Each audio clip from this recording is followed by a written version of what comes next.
Supreme court of Pakistan ایک تاریخی سنگ میل آج عبور کرتے کرتے رہ گئی کہ سپریم کورٹ آف پاکستان میں تاریخ میں پہلی بار ایک خاتون جج کی تعیناتی ہو۔ آج یہ ممکن نہ ہو سکا، اس کے لیے آج ایک بہت امپورٹنٹ دن تھا۔ آج ہی اسلام آباد میں جوڈیشل کمیشن پاکستان کا اجلاس تھا، جس میں لاہور ہائی کورٹ کی جسٹس عائشہ ملک، محترمہ عائشہ ملک کو سپریم کورٹ میں ایلیویٹ کرنے سے متعلق فیصلہ ہونا تھا، لیکن 3.5 گھنٹے جاری رہنے والے اجلاس میں جسٹس عائشہ ملک کے نام پر اتفاق نہیں ہو سکا، اور اس کے ساتھ سپریم کورٹ آف پاکستان میں پہلی بار خاتون جج کی تعیناتی کا خواب چکراچور ہو گیا۔ جسٹس عائشہ ملک کی تعیناتی سے پاکستان میں ایک عمدہ تاریخ رقم ہوتی۔ بتایا جا رہا ہے کہ آج کے 4 اراکین نے جسٹس عائشہ ملک کی حمایت، جبکہ 4 اراکین نے مخالفت کی۔ 9 رکن جسٹس قاضی فیض عیسیٰ اجلاس میں شریک نہیں تھے، وہ اپنی اہلیہ کے علاج کے لیے بیرون ملک ہے۔ جوڈیشل کمیشن آف پاکستان کے اجلاس کی صدارت چیف جسٹس آف پاکستان جناب جسٹس گلزار احمد نے کی۔ جسٹس عائشہ ملک کی تعیناتی کی حمایت chief justice of Pakistan justice Gulzar Ahmed, justice Umar Ata Bandial, وزیر قانون فروغ نسیم اور attorney general of Pakistan Khalid Javed نے کی، جبکہ جسٹس مقبول باقر، جسٹس سردار طارق مسعود، جسٹس ریٹائرڈ دوست محمد اور نمائندہ پاکستان بار کونسل اختر حسین نے جسٹس عائشہ کی بطور جج سپریم کورٹ میں تعیناتی کی مخالفت کی۔ بتایا گیا ہے کہ اجلاس میں کسی نے بھی جسٹس عائشہ ملک کی اہلیت اور قابلیت یا ان کے خاتون ہونے کی مخالفت کی وجہ نہیں بتایا، بلکہ اعتراض نامزدگی کے لیے متنازع طریقہ کار پہ ان کا اعتراض تھا۔ پاکستان کی وکلا تنظیمیں بھی جسٹس عائشہ ملک کی سپریم کورٹ میں تقرری کے خلاف سراپا احتجاج ہیں۔ وکلا تنظیموں کا موقف ہے کہ جسٹس عائشہ ملک لاہور ہائی کورٹ کی جونیئر جج ہیں اور سپریم کورٹ میں ججز کی تعیناتی سینیورٹی کی بنیاد پر ہونا چاہیے۔ جسٹس عائشہ ملک لاہور ہائی کورٹ میں سینیورٹی کے اعتبار سے 4تھے نمبر پر ہے۔ اس سے پہلے اسی نوعیت کا ایک واقعہ آیا تھا جب سندھ ہائی کورٹ کے جسٹس محمد علی مظہر کو سپریم کورٹ آف پاکستان میں تعینات کیا گیا تھا۔ اس وقت بھی یہ قضیہ اٹھا تھا کہ وہ جونیئر جج ہے، لیکن جوڈیشل کمیشن کے اجلاس میں اکثریتی ووٹ سے جناب justice Muhammad Ali Mazhar supreme court of Pakistan میں تعینات ہو گئے اور اب وہ سپریم کورٹ آف پاکستان کے جج کی حیثیت سے خدمات سر انجام دے رہے ہیں۔ مگر یہ آج تاریخی سنگ میل عبور ہوتے ہوتے رہ گیا۔ اس قانونی موڑ پر بہت اہم یہ معاملہ ہے۔ بات کرنے کے لیے ہم نے پاکستان کے انتہائی معزز سینئر قانوندان، پاکستان بار کونسل کے رکن جناب عابد زبیری کو دعوت دی ہے۔ بہت بہت شکریہ عابد زبیری صاحب، آپ نے ہمیں جوائن کیا ہے۔ یقیناً یہ مسئلہ حل نہیں ہو سکا، مگر پوری دنیا میں پاکستان کا نام ہوتا، اور یہ پاکستان میں پہلی بار بھی نہیں ہے کہ جونیئر جج جو ہے وہ سپریم کورٹ میں تعینات ہوتا اور پھر ایک بہت ہی اہل خاتون جج ہو جاتی، تو یہ بہرحال پاکستان کے امیج کے لیے، عدلیہ کے امیج کے لیے ایک بڑا اچھا عمل ہوتا، جو کہ بہرحال نہ ہو سکا۔ جی بسم اللہ الرحمن الرحیم، شکریہ کامران خان صاحب۔ دیکھیے، آپ نے بجا فرمایا کہ ان کی اہلیت کے بارے میں کسی کو کوئی شک نہیں ہے، لیکن جو ایشو ہے، جو پاکستان بار کونسل، باقی بار ایسوسییشنز کا موقف یہی رہا ہے کہ آپ سینیورٹی پرنسپل کو آپ بالکل مد نظر رکھنا چاہیے۔ اس کے ساتھ ہماری ایک ہمیشہ سے ایک ڈیمانڈ رہی ہے معزز عدلیہ سے یا جوڈیشل کمیشن سے کہ جی آپ ایک کرائیٹیریا بنا دیں، اس کرائیٹیریا کے حساب سے آپ بتا دیں کہ سینیورٹی کے ساتھ ساتھ کیا کیا چیزیں اور دیکھی جائیں گی جس کی دیکھ کے پھر ان کی تعیناتی کی جائے گی۔ کیونکہ دیکھیں، اس میں جو بات جو اٹھتی ہے اس میں سب سے زیادہ خطرہ جو ہوتا ہے وہ پک اینڈ چوز کا ہوتا ہے۔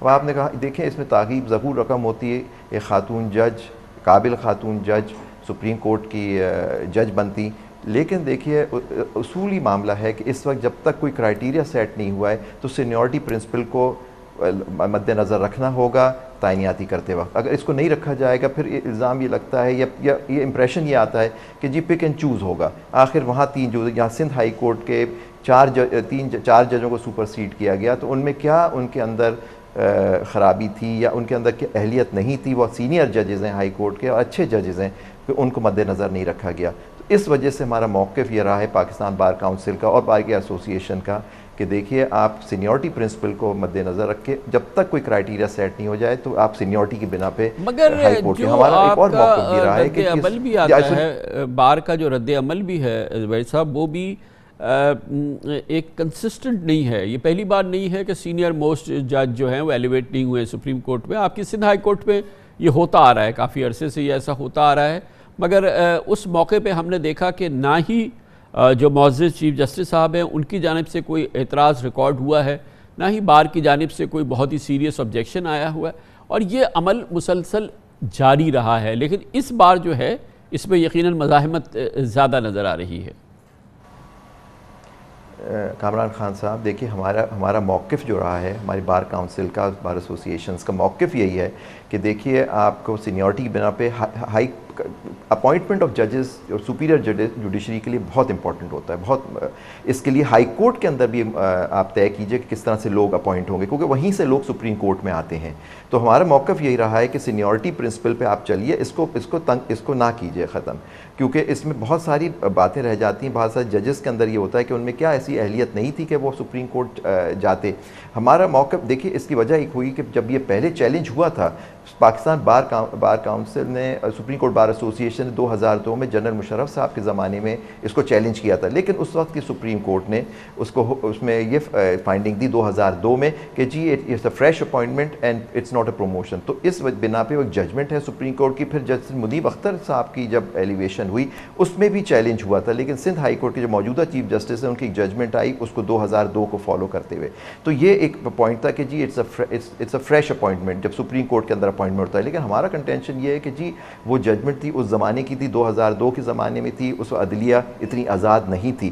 ہمارا مین مقصد یہ ہے کہ عدلیہ کی آزادی، دیکھیے یہ ججز کا معاملہ ہے، کوئی وکیلوں کا ایس سچ نہیں، لیکن ہم بھی اس سسٹم کا حصہ ہیں. ہم بھی چاہتے ہیں کہ ہماری عدلیہ. یہ فرمائیے کہ پھر آپ کیوں نہیں اس کو ریویو کے لیے سپریم کورٹ میں فائل کرتے ہیں 2002 کے اس ججمنٹ کو، تاکہ جوڈیشل کمیشن فیصلہ نہیں کرتی لیکن آپ سپریم کورٹ سے ہی ویو لے لیں، جس کے ججز جو ہیں ان میں سے کافی آج جیسے کہ ہم نے دیکھا وہ آپ کی سوچ کے سینیورٹی کے حامی ہیں، لیکن ایک فورم ہے سپریم کورٹ جہاں پہ آپ اس کو فائل کریں، وہاں پہ ریویو ہو جائے فائل، اور اس کے بعد اس کا فیصلہ سپریم کورٹ کر دیں. دیکھیے as a member Pakistan bar council میں نے سجیشن دیا ہے. دیکھیے آپ نے کہا کہ ہم لوگوں نے پہلے ریزسٹ نہیں کیا، آپ نے ہمیشہ سپریم پاکستان بار کاؤنسل اور بار ایسوسیشن نے ہمیشہ موقف یہ اختیار کیا جب بھی ایلیویشن آؤٹ آف ٹرن ہوئی کہ یہ صحیح نہیں ہے. لیکن اس دفعہ کیونکہ اب سارے لوگ اب یہ متواتر طور پہ اب یہ ہونے لگا ہے، تو اس لیے بار ایسوسیشنز وغیرہ اس کے اندر کافی متحرک ہو گئی ہیں.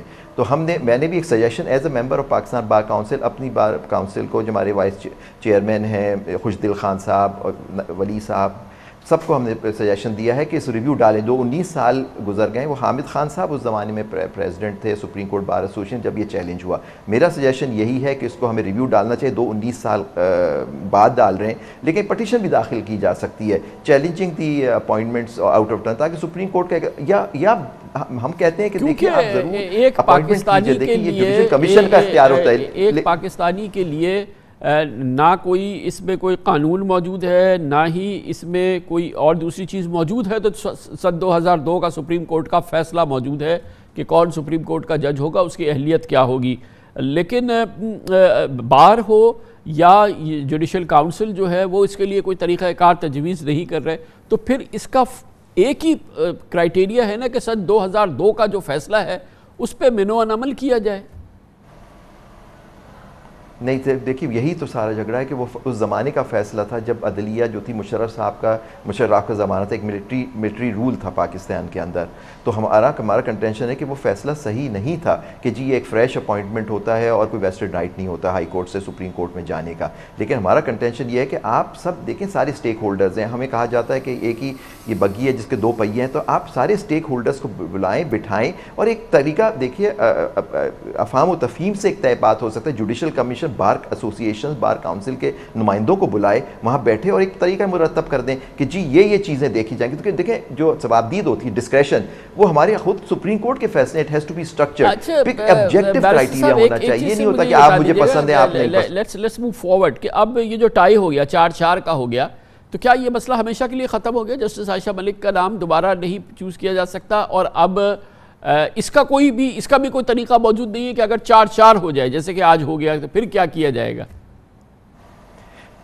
دیکھیں آپ نے خود فرمایا کہ جسٹس فائز عیسیٰ اس وقت ملک میں نہیں ہے. اب وہ جب آپ واپس آ جائیں ہو سکتا ہے پھر سے کیا جائے. لیکن ایک پرابلم میں دیکھ رہا ہوں کہ جسٹس عائشہ ملک خود ان کے جو فرم تھی جس میں فائز عیسیٰ صاحب پارٹنر تھے اس میں کام کر چکی ہیں. اب مجھے نہیں پتا کہ جسٹس فائز عیسیٰ جوڈیشل کمیشن میں بیٹھیں گے یا نہیں بیٹھیں گے. لیکن اس کا طریقہ کار میں ابھی بھی یہ کہتا ہوں, اگر آپ کو ایلیویٹ کرنا ہے, قابل جج ہیں, دیکھیں ان کا آج متنازع بنا دیا گیا, تو میں سمجھتا ہوں کہ وہ ان کے ساتھ بھی زیادتی ہوئی ہے.